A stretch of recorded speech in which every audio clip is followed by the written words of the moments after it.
วันนี้เราจะมาดูพวกนักเรียนป .2 สามัคคีนะครับดู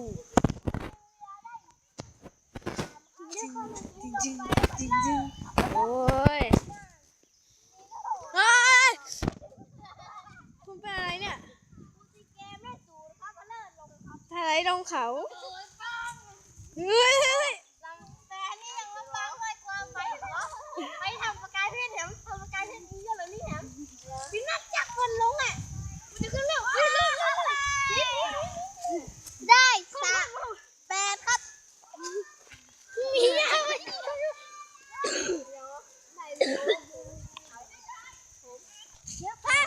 ้ถ้าเกิดพี่โอมอ่ะถ่ายรูปทั้งหมดนี่แหละ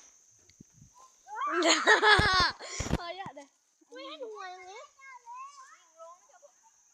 เกือบโดนแล้ว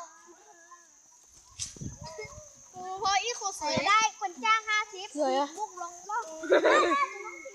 เสียดายกล้องที สวยมาก กี่โมงเลยโฮม นี่ก็12:18 นาทีแล้ว